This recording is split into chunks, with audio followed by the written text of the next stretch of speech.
if we would all get our DNA traced back, as far as we can trace it back, we would find out that there is a percentage of every person's DNA in this country, on this earth, that came from a country in Africa. We are all members of the same race. It's the human race. All these that you call races are color differences. They are not racial differences. We've got to get over the idea of several different races. All of you poor people are my 30th to 40th cousins, whether you like it or not. We are all members of the family of man. Get over it. It's time to put a stop to this.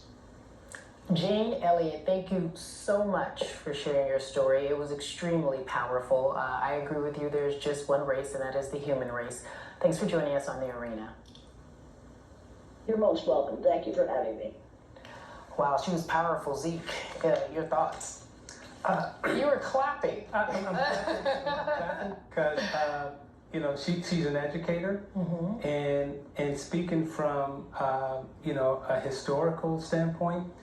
When we talk about race, the invention of white people, Theodore Allen, Volume 1, Bacon's Rebellion, this is when white people was invented, 1676. And this systemic racism that we are living under is when race was kind of invented, that put white, black, people of color. This system forces us all to compete and be against each other because it takes us out of our nationality, our nation, our families, and our tribes. And there's a new thing that came in, and it's called race, which is a social construct, and it's a way to govern, it's a way to rule, it's a way to divide, and that's why we call it systemic racism. But this is an invention. And if we're not talking about changing race and eliminating it from the classifications of black, white, brown, people of color, it's like we're boxes of crayons. Now there are cultures. Yeah, there are different cultures. There are different customs. But when you're talking about black people, white people, brown people, red people, orange people, we're the only society that's really governed and lived this way systemically.